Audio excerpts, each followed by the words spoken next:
Now Mookapanchashati, this text itself, like I told you, is divided into 5 shatakams, 5 parts. Each of these parts has got a particular name. Every part has got 100 shlokas, that's why it is called shatakam. And like this, 100 into 5, that becomes 500. Yeah. So the name of each part and what is the significance, we will look at that a bit later. Now, the first point itself, Mookapanchashati, is that text which is specially told or specially described in praise of Devi Kamakshi. Yeah. Now, who is Kamakshi? What is the story of Kamakshi Devi? What is the significance of worshipping Kamakshi Devi? Let us first look at that. Because before we directly look at the text, now I am sure all of you are already aware, but still, when we learn as a group also, we must know certain things. Yeah. Now, goddess Kamakshi, usually, again Parvati Swarupam, Devi Swarupam, Parashakti. But the significance of Kamakshi Devi specifically is, she is always there in a meditative pose. Yeah. And she usually, what does Kamakshi Devi represent is, she is the union, or you can say the meeting point of Karuna, compassion and energy, cosmic energy that we see around. So whatever, now there are two things that we call, right? Purusha and Prakriti. Purusha, Narayana, Shiva and so on we call on. Prakriti is nothing but Parashakti, right? So therefore, Kamakshi Devi usually is there in a meditative pose also. In a tapasvini pose she sits in. She is an avatara of Parvati Devi only. She is the divine Parashakti, the feminine energy that is there, which actually is responsible for the process of creation as well as fulfilling desires and so on. Now, if you even break the name and see, Kama Akshi. Akshi is nothing but eyes, right? So Kamakshi, when we say together, it actually means one with loving eyes also. Meaning, whenever we take a darshanam, or even if you look at a picture of Kamakshi, you will see that just by looking at her eyes or just by looking in her eyes, we are all blessed with Karuna. There is a lot of energy that is there, and Parashakti in Kamakshi Swarupam, she blesses all of us with lot of spiritual energy, with lot of, you can say, whatever we deserve and whatever we ask for, definitely Kamakshi Devi fulfills all that. But there is something even beyond this, right? And that is nothing but, in a deeper way, when we look at Kamakshi Devi, she is the one who actually balances this universe, it seems. A very, very simple example I'll give you. Now, we all have life, right? We are all born, a small baby is born. A baby from head to toe, it has got different parts of the body. You have eyes, you have ears, you have nose, other organs of the body, everything is there. But if the baby is not responding, say for example, a small baby, usually what it does, it cries, it laughs, maybe it will try to move itself, maybe after a few months or so, it will do different movements, right? Maybe it will try to crawl, it will try to sit, stand and so on, right? But if all these things are not happening, definitely the baby is not normal, right? All the body parts are there, eyes, ears, nose, everything is there. But if there is no movement, if there is no response which that small child is showing, that body which, or those eyes, ears or so, everything becomes useless, right? So I've got eyes but my eyesight is not proper. I've got ears but I cannot hear properly. My ears, my legs are there, my hands are there, but they are not functioning properly. Due to old age, that is different thing. But if all these body parts are there, but if they are not functioning properly, there is no use of that hand, right? I've got a hand but that is not moving properly. I cannot use my hand for anything. So just having that piece of flesh is useless, correct? Eyes are there but I am not blessed with eyesight. Having eyes is useless, right? So what is the relation here is Kamakshi Devi or Parashakti in general in any Swarupam represents this Shakti that is there, or represents that energy. Hand is there, that is Purusha, that is there, yes. But if we cannot use that hand properly, if eyesight is not there, if the hearing capacity is not there, everything is useless, right? So Shakti Swarupam is that, the energy that we get to do things. A very, very small thing again. All of us, maybe we have got eyes, you are blessed with eyesight. Ears are there, we can hear. Nose is there, we can smell. Everything is there. the entire body also is functioning properly, all the body parts are there, energy is there, but still maybe one fine day we say, right, no, I'm not feeling like doing anything, I'm feeling dull also, I'm not feeling to lift my hand. The reason becomes there is no energy, right? So Parashakti is that goddess who blesses us with this energy. She is the one who represents this energy that is there in each one of us, which is very, very important. Only if that is there, one's body can function properly, one's life can be led properly. So therefore, Goddess Kamakshi blesses us with this energy. All the other Shakti Swarupinis, let it be Parvati, Lakshmi, Saraswati, all other forms of the goddess, especially Parashakti, blesses us with this energy, which is very, very important to lead a life. So this is the story of Kamakshi Devi, and ultimately that will also lead us to inner peace also. Peace of mind is something which is very, very important. Now, Kamakshi Devi, if you have ever seen a photo of Kamakshi, she will always be sitting in a lotus posture on top of a lotus, and she will always have few things in her hand, like she will have a sugarcane bow arrow that we say. So the bow of Goddess Kamakshi is made of sugarcane and a parrot. You would have always seen the parrot bird. Now what is the significance of having both of this is, it maintains balance in spiritual and our normal lives, it seems. Now what is the meaning of this? The meaning is, when you see a picture of Kamakshi Devi, that sugarcane and the parrot, both of them, what they represent is, there should be a proper balance in our everyday lives, that is in our material lives as well as our spiritual lives, right? So now one cannot say I'm going to be very spiritual also from today onwards, I'm going to give up on my life, I'm going to give up on my family, I'm going to give up on my job, I'm going to give up on everything, I'm just going to do worship and worship alone. Humanly it is not possible, right? I'm not saying it is impossible, but it takes a lot of time. We cannot give up on our duties, right? Like Bhagavan also tells in the Gita to Arjuna, he says, never ever I have told you to run from your duties, never ever I have told you to run away from anything that you cannot do. You have to keep doing your duties, that only is bhakti, right? Krishna also tells us in the Gita, Abhyasa yogena tataha mamichhaptum dhananjaya. You can reach me by doing Abhyasa yoga. Only with deeper practice and practice alone, you will be able to attain bhakti properly. This is what Krishna tells in the Gita. Further, when he also describes Bhakti Yoga, 12th chapter of the Gita, Krishna tells that I am not telling you to do this and that under bhakti. You just lead a good life, you don't cause harm to others. That also is bhakti, which I will consider, right? So Kamakshi Devi also helps us in maintaining this spiritual and material balance that is there. Nobody in life can run away from their own duties and responsibilities, rather that should not be done too. So a proper balance need to be maintained. So Goddess blesses us with all that. Now for Kamakshi Devi, we know the most popular place or temple where the goddess is worshipped is the Kamakshi Amman temple of Kanchipuram, where the goddess represents Shakti Swarupam only, and moreover she is also known to have one of the most highest forms of feminine energy or Shakti energy that is there, and therefore like we worship Meenakshi, Vishalakshi and so on, Kamakshi Devi is also worshipped very, very popularly. And especially those who take up all these, you can say, meditation and things like that, for them especially Kamakshi Devi comes to their rescue.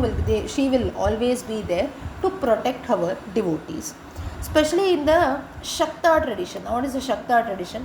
Now all of you might be familiar with Shaivism, Vaishnavism, right? Shaivite practices is those practices which are done for the worship of Lord Shiva. Vaishnavite practices for Vishnu. Similarly, we also have Shaktism, right? So Shakta, that practice is, especially if you go to Kerala also, and I don't know how much it is popular today, but we have many families who do this Devi worship, right? Especially it is done by using tantric methods also, or tantra is used for the worship of goddess. Mantra, tantra, yantra. So these are different things. Yantra, we know the various yantras like the Sri Yantram also that is kept. Mantras is various mantras that we chant, Bija Mantram and so on, and also few tantras that are done. Please don't get confused. Many people, when we speak of all this, they might relate it to black magic also. It is not at all that way. mantra, tantra, yantra, all are different practices. It's just that we are not very familiar with it.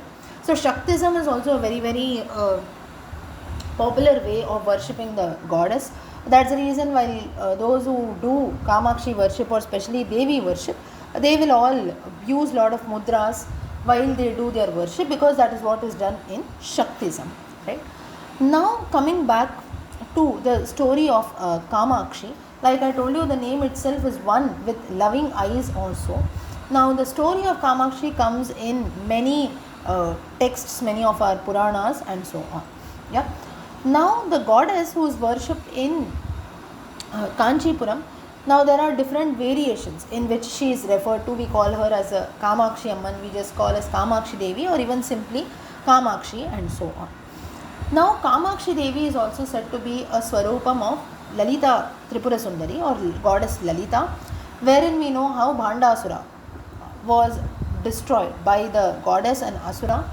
The gods they were unable to defeat, that's when they pray to Parashakti, and in Kamakshi Sarupam she comes out of the fire and she destroys this demon Bhandasura. Now if you look at our itihasas, that is in the Ramayana Mahabharatam also, we might not have the story or even the reference of Kamakshi anywhere, but as Parvati Sarupam, as a wife of Kameshaha or Kameshwaraha, we have Kamakshi Devi who is there. Now, especially Adi Shankaracharya has glorified Kamakshi Devi a lot, especially when he is said to have established the Kanchi Kamakshi temple in Kanchipuram. He has also composed the Saundarya Lahari that is there. So, this story, especially the composition of Saundarya Lahari after establishing the Kamakshi temple in Kanchipuram, is very, very significant, especially in the story of Kamakshi Devi that we see. And that was one time, the composition of Saundarya Lahari or even Mookapanchashati was one time wherein the worship of Kamakshi Devi was, you can say that became very popular also. Now just one thing, while all of us today we have started learning Mookapanchashati, please note that if you are learning Mookapanchashati, definitely you must know or you must try to learn Saundarya Lahari and Lalita Sahasranama. These are two things which all of you should be familiar. Now there might be few people, maybe you are not familiar with it, that's okay, but at least put in efforts to learn, right? If you are learning or chanting Mookapanchashati today, you must also know Saundarya Lahari and especially Lalita Sahasranama. Lalita Sahasranama should be on number 1. Next is Saundarya Lahari, which one should know. Yeah. So these are two things which one must keep in mind while we are learning Mookapanchashati. Yeah. Now it is not a compulsion also, but of course when we are learning something very, you can say the next level, the primary level should definitely know, definitely be learned, right?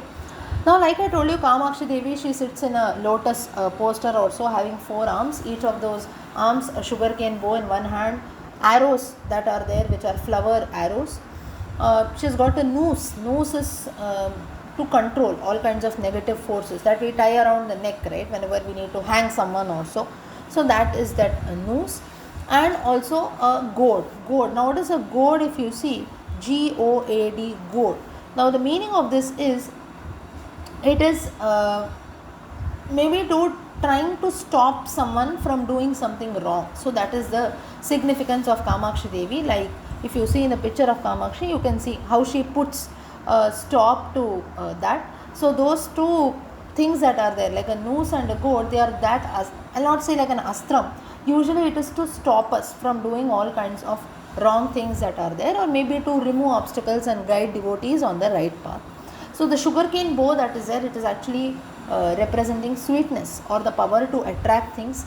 Flower arrows are represent various distractions that are there all around, like we have our sense organs, so many other things that are there, and one must have an ability to control that. We cannot stop distractions, but we can definitely set a control over it.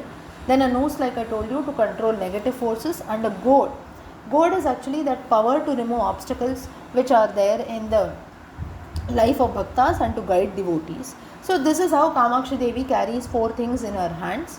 And further, lot of rituals and festivals that we celebrate for Kamakshi, especially in Kanchipuram you have the Brahmotsavam that is done for the goddess, Then we all perform Abhishekam Alankaram to the goddess with milk, honey, other sacred substances. You have a lot of mantras, like especially the Kamakshi Ashtakam, Kamakshi Stotram, which are all chanted for the goddess. Flowers, fruits, especially rice varieties, sweets are offered to the goddess. And stotras like Mookapanchashati, Saundaryalahari, Lalita Sahasranama, Kamakshi Ashtakam, Kamakshi Stotram, there are different versions that are all chanted by the goddess. Yeah. Now the Kanchi Kamakshi temple, that is one of the 51 Shaktipitas where the body part of Sati Devi has fallen down. So therefore it is a very, very popular and significant place. You also have the festivals like, along with Navaratri, you have the festival like Adi Puram, which we celebrate in the month of Adi, that is very, very auspicious for goddess. You also have the Kamakshi Jayanti that is celebrated. And in various parts all over the world, we have all these festivals that are celebrated and the goddess is worshipped.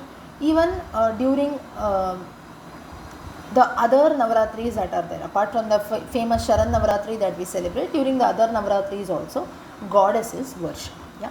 So I just gave you a rough story of who exactly is Kamakshi Devi and how this text is chanted on her. Now let us look at the text that we are actually going to learn, that is Mookapanchashati. Now Mookapanchashati, like I told you, 500 verses composed by a Mooka. Now what is Mooka? Mooka is the name of a Kavi. Now Mooka, it is a silent sage who, it is actually Mookacharya. You call the sage as Mookacharya. He could not speak, that is basically he was dumb, speech was not given to him. But with the grace of goddess Kamakshi herself, Mooka Kavi or Mookacharya was blessed with divine speech. And this, it seems that this Mooka Kavi, he had spent hours together in the main sanctum of Devi Kamakshi in order to shower her grace on him. When the goddess finally did this, it seems that Mooka, he could not only speak and hear, he was a dumb and deaf fellow, so he could not only speak and hear, but she blessed him with so much of jnanam, with so much of knowledge, that immediately in that spot he could sing this entire Mookapanchashati, these 500 shlokas in praise of the goddess, which actually turned to be a very, very popular and divine text, which with the grace of the goddess today we are able to learn. Now this Mookacharya who is there, later he was requested, he was told by the 19th Acharya of the Kanchi Kamakoti tradition, Sri Martanda Vidyagnenendra Saraswati, he requested Mookacharya to become his disciple and become the 20th Acharya of the Kanchi Kamakoti Peetham. That's when Mookacharya, he gets the name of Mooka Shankarendra Saraswati Swamigal, the 20th Acharya of the Kanchi Kamakoti Peetham. So this Mookapanchashati is a very, very important text because one, it has been blessed by the goddess herself. Secondly, it has been composed by one of our Kanchi Acharyas who are said to be Kamakshi Swarupam themselves. So therefore, that is these are few reasons why this text becomes a very powerful and very, very important text, not only with those who are having speech problems also, but definitely it blesses everyone to master all the vidyas that are there, and especially to be blessed with jnanam and also get the grace of goddess Kamakshi. Now Mookapanchashati, like I told you, it originates from this place of Kanchipuram where Mookacharya was blessed with speech. And this text altogether, it talks about goddess Kamakshi, the goddess of love, compassion, and one, like I told you, the name itself means one whose eyes are full of Kamakshi, full of desire and compassion. Now, like I told you, the structure of Mookapanchashati is 5 shatakas. Now, each of these shatakas is dedicated to various aspects of the goddess. Talks about her beauty, talks about her presence everywhere, talks about her power.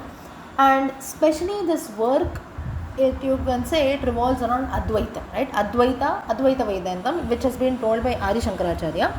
So basically the goddess is all, right? So the goddess is the Almighty, the one reality, supreme who is there. And now each of these shatakam has got a very unique description of the goddess. I will just tell you in gist today. When we, as the other sessions come in, we will look at each of these in detail. The first is Arya Shatakam, which mainly talks about the beauty of the goddess. Second is Padaravinda Shatakam, which talks about the beauty and the, you can say, the blessedness or the significance of the feet of Parashakti, wherein one should surrender to the feet. Just as honey, you can say, or nectar, it drips from flowers, right? Similarly, it seems that the poet, such a beautiful description, Mookacharya tells that in that way only you have the grace of the goddess that is dripping upon each one of us in the hearts of devotees. And how is that? It's not that you go and you ask the grace from the goddess. Even Mookacharya had to go and seek the grace of the devotees. But for devotees like you and me, when the goddess has blessed us with her karuna to learn this divine text, it is not asked, it is unseen. You cannot see the goddess, you cannot see the grace of the goddess, you don't even have to ask the goddess to bless you, but still it is all freely given by the goddess. The love of the goddess flows endlessly, it seems. So that is the second dashakam, Padaravinda Shatakam. Next is Stuti Shatakam. Stuti is, it talks about the compassionate nature, especially of the goddess. That is described in the third Shatakam, Stuti Shatakam. Kataksha Shatakam. Kataksham is the protective nature, or like a shield, protectiveness. That is described, wherein it is believed that the goddess in this Shatakam, the fourth part of Kataksha Shatakam, the goddess assumes a protective or a very fierce form, so that she helps us in overcoming all the negativity that is there and to be freed from one's enemies. Last is Mandasmita Shatakam, like the name itself suggests, Smitham, smile, Mandasmitam, subtle smile. So wherein we celebrate the goddess's divine smile, which is said to confer, or you can say bless all devotees with her grace. Even today also, if you look at a photo of Kamakshi, you go to seek the blessings of the Kanchi Kamakshi Amman temple in Kanchipuram, all our worries go away, and Kamakshi Devi is said to remove the ajnanam, or ignorance that is there in each one of us. So this is how you see in these 5 Shatakams, Arya, Padaravindam, Stuti, Kataksham and Mandasmita Shatakas, Mookacharya very very beautifully describes the various aspects of the goddess. He describes the compassion of Devi Kamakshi, and of course now it is not just the beauty of the goddess is told, or just the grace of the feet of the goddess is described, just the smile of the goddess is described. It is not just a normal meaning that is told. It talks about very deeper philosophies that are there, wherein, like I told you, it is based on Advaita, right? So it will also talk about few things like moksha, maya and so on. I'll try my level best to make these things easy, whatever little I know. So therefore, a very very important text which has been composed by Mookacharya. Mookapanchashati especially is known for its bhavam and rasam. Bhavam is nothing but its emotion that is associated with the text, and rasam. Rasam is the beauty in which, like just one example I told you, just as honey or nectar keeps dripping from the flowers, similarly the grace of the goddess is also flowing. So such a beautiful description by the goddess. In this way, each shloka has been described. As we keep learning further, we will all be able to experience this. So therefore, this text is something which, if today we have all got an opportunity to learn this text, it is nothing but the grace of the goddess alone that is there on each one of us. So therefore, let us all take this as a very divine opportunity to learn this text along with its meanings. So with this, the introduction of the text is over. In the further sessions, I will tell you more and more of this text. I just told you a very very small part just to be introduced with who exactly is Kamakshi Devi, what exactly is this text, so that we get familiar with this. Next time onwards, we will start learning the text, and also I'll tell you more aspects related to this text. Yeah.